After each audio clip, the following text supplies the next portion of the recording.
ഇപ്പോൾ ജനം പലരെയും സംശയിക്കുക. ഇത് ഈ മുട്ടുന്ന ആൾക്കാരുടെ എണ്ണം പുറത്ത് പറഞ്ഞ ഒരു കുഴപ്പമില്ല. നേരെ മറിച്ച് മുട്ടുന്ന ആൾക്കാരുടെ കഥ പുറത്ത് പറയാതെ ഇങ്ങനെ മൂടി വച്ചിരുന്നാൽ മുട്ടാത്തവരും കേസിൽ പ്രതികളാവുന്ന ഒരവസ്ഥയാണ് ഇന്ന് നമ്മുടെ സമൂഹത്തിൽ.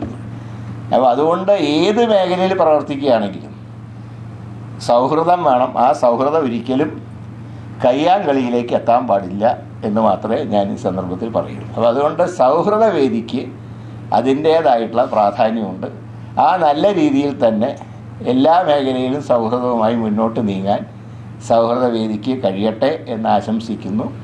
ശ്രീ അലക്സാണ്ടറുടെ നാമധേയത്തിൽ അദ്ദേഹം ഒരുപാട് കൊല്ലത്തുകാരനായിട്ടുള്ള അദ്ദേഹം ഒരുപാട് കൊല്ലത്തിന് വേണ്ടിയൊക്കെ പ്രവർത്തിച്ച ആളാണ്. ആ സ്മരണ എന്നും നിലനിർത്തിക്കൊണ്ട് മുന്നോട്ട് പോകാൻ ഈ സംഘടനയ്ക്ക് കഴിയണം. അതോടൊപ്പം തന്നെ ഈ രാജ്യത്തെ സംഭവവികാസങ്ങളിലൊക്കെ നിഷ്പക്ഷമായി അഭിപ്രായം പറയുന്ന പ്രതിഭകൾക്ക് തീർച്ചയായിട്ടും അതിൻ്റേതായിട്ടുള്ള അംഗീകാരം ഭാവിയിലും കൊടുക്കാൻ ഈ സംഘടനയ്ക്ക് കഴിയട്ടെ എന്ന് മാത്രമാണ് ആശംസിക്കുന്നത്. അതോടൊപ്പം തന്നെ മറ്റു മേഖലയിൽ പ്രവർത്തിക്കുന്ന വിവിധ മേഖലയിൽ പ്രവർത്തിക്കുന്നവർക്കും ഇന്ന് ഈ അവാർഡ് നൽകുന്നുണ്ട്.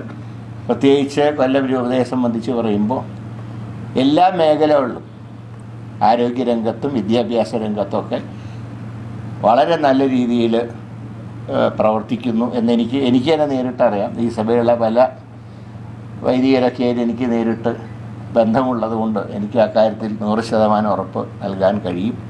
മാത്രമല്ല ദേശീയ രംഗത്തൊക്കെ ശക്തമായിട്ടുള്ളൊരു നിലപാട് സ്വീകരിച്ചവർ കൂടിയാണ്.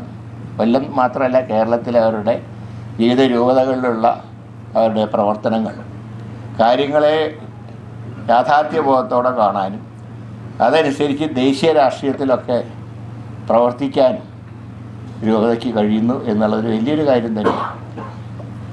ഇന്നത്തെ കാലഘട്ടത്തിൽ നമ്മുടെ രാജ്യം ഒരു മതേതര രാജ്യമായി മുന്നോട്ട് നീങ്ങണം എന്നാഗ്രഹിക്കുന്നവരാണ് ഞാനും നിങ്ങളൊക്കെ.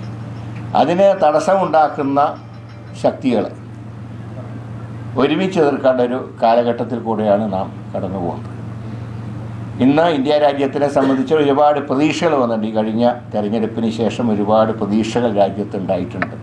അത് പൂവണിയുന്ന കാര്യത്തിൽ എല്ലാ മതേതര വിശ്വാസികളും ഒരുമിച്ച് നീങ്ങണം എന്ന് മാത്രം പറഞ്ഞുകൊണ്ട് നിങ്ങളിവിടെ നൽകിയ ഈ സ്നേഹത്തിനും ഈ അവാർഡിനും പ്രത്യേകമായി നന്ദി രേഖപ്പെടുത്തിക്കൊണ്ട് മറ്റ് അവാർഡ് ലഭിച്ചവരെയും അനുമോദിച്ചുകൊണ്ട് ഞാൻ എളിയ വാക്കുകൾ അവസാനിപ്പിക്കുന്നു.